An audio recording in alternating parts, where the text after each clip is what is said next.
So if you're working in some kind of company that is doing some kind of product or you're selling some kind of service, you probably have heard about this. You always need to identify a problem of a customer in order to provide a service or a product that is going to help them and actually want to pay money for that value that you are providing. So when people talk about that we had to understand our customers, that we had to understand their needs, what they're actually talking is that we need to understand what problem these customers are having or actually need they are having and how can we help them solve it. But why is this important? Why am I making this video? Because in most of the cases, most of the companies and products, they just find a problem and they right away jump into a potential solution for that problem without actually having a deep understanding of what the problem is. Why is it important to understand properly the problem that you're trying to solve? Is because that's the only way that you can create a successful product that is going to bring real value to your potential customers. The only way that a customer will invest in your product is if they believe that it's providing value for them. Value can be many things, so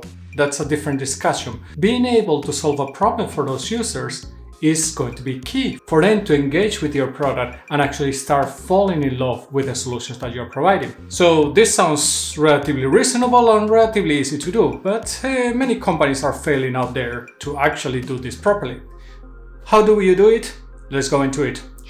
So if you're a product manager or a product owner, see, I don't forget about you, you probably have already heard that you have to fall in love with the problem that the users have. I don't necessarily agree with falling in love with what problem the users have, but what you really had to do is understand really well what the problem is. Understanding that people need cars doesn't mean that you are ready to produce a car and that is going to be a successful product. So for example, if you think that you want to build a new product and your product is building a new car for people, okay, you could say that the problem is that people want to move from one place to another. But that's just one answer for the problem. It's a very generic answer. It doesn't give you a real depth of the potential problem. You had to understand many other things in order to actually define the problem properly. So, and yes, this is related to the falling in love with the problem, but really to have a deep understanding of what that problem and needs of those users are. So what are the things that you had to do in order to properly understand a problem? So you first had to start with the basic problem that you want to solve. But the basic problem is just only one part.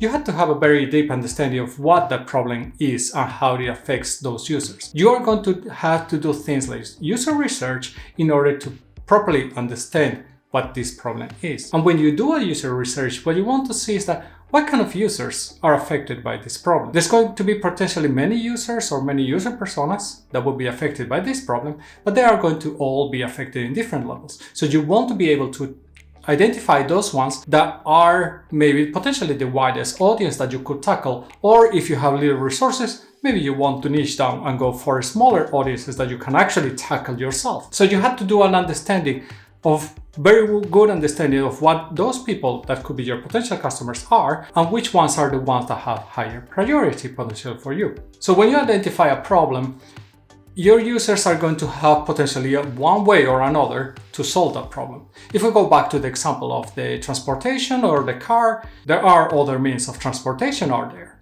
So your customers potentially are using bicycles or motorbikes or public transport or whatnot to go from one place to another. So you have to understand which ones are the alternatives and understand properly what are the different alternatives that those users are taking, and try to identify the one that right now is being the most problematic for them. As well, once you define those user personas, identify the workflows, as much as possible, you have to do a little bit of a market research.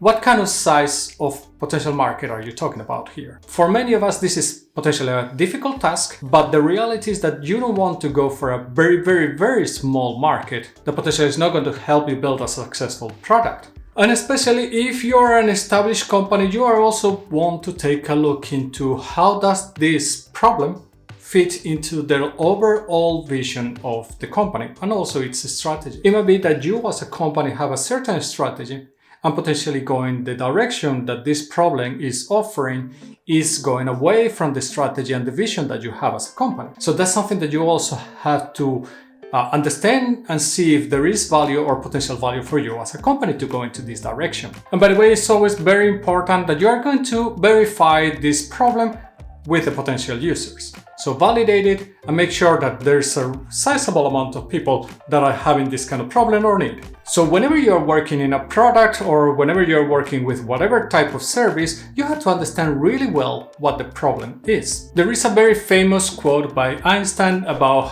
problems and solutions and how you should think about them. And it's actually very insight on the process that you should follow when trying to find a problem and define its solution. If I had an hour to solve a problem, I'd spend 55 minutes thinking about the problem and 5 minutes thinking about the solution. That on itself, it's telling you that the better you understand the problem, the easier is going to be your work when defining the solution, because you are going to be able to identify quite many things that are going to be necessary when you are defining that solution. But I'll come back into how to define the solution properly in a different video. So if you are a product manager, a product designer, a software engineer, it doesn't matter so much who you are. If you are doing any or planning any kind of product or service for some type of customers, you always have to really understand very well what is the problem that these customers are going to face. The better you understand the problem, the more chances you are going to have to find the correct solution and not spend time and waste your time in defining a solution that actually nobody needs. So how about you? How are you identifying a potential problem in your customer base that could take you to build a new product or a new feature in your product?